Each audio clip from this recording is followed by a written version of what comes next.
എന്തൊക്കെ പറഞ്ഞാലും ഏതൊക്കെ വലിയ ഐസ്ക്രീം വന്നാലും ഈ ഒരു സിപ്പപ്പിൻ്റെ ടേസ്റ്റിൻ്റെ മുന്നിൽ മുട്ടൂത്തും. സത്യം, പണ്ടൊക്കെ വീടിൻ്റെ പടിക്ക് കൂടെ ഐസുകാരൻ പോകുമ്പോൾ ഇതൊക്കെ വാങ്ങിക്കാൻ എന്തോ ഒരു അഭ്യാസം ഇറക്കിയിട്ടുണ്ടെന്ന് അറിയോ? പിന്നല്ലാണ്ട് ബൂസ്റ്റിൻ്റെ ടേസ്റ്റ് ഒന്ന് വേറെ തന്നെ. നിനക്ക് ബൂസ്റ്റ് കിട്ടിയില്ല അല്ലേ? ഇല്ല, ബട്ട് പിസ്റ്റിൻ നൈസാ.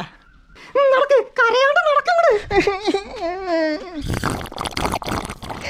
അമ്മ എനിക്ക് ആ മാമന്മാര് കഴിക്കണ ഐസ് വേണോ? വാങ്ങിത്താ പ്ലീസ്. എടാ, അതൊക്കെ അഴുക്കുചാലിൽ വെള്ളം എടുത്ത് കളർ കൂട്ടി ഉണ്ടാക്കുന്ന വൃത്തിയായിട്ട സാധനങ്ങളാ. അതൊക്കെ കഴിച്ചാൽ മലേറിയ, കോളറ, ഡയറിയ, ഡിസൂസ തുടങ്ങിയ അസുഖങ്ങളൊക്കെ വന്ന് കിടക്കും. അസുഖങ്ങൾ വന്ന് കിടക്കണോ? നിനക്ക് കിടക്കണോന്ന്? വേണ്ട. എന്നാ നടക്ക്. അയ്യേ അപ്യൈസ്.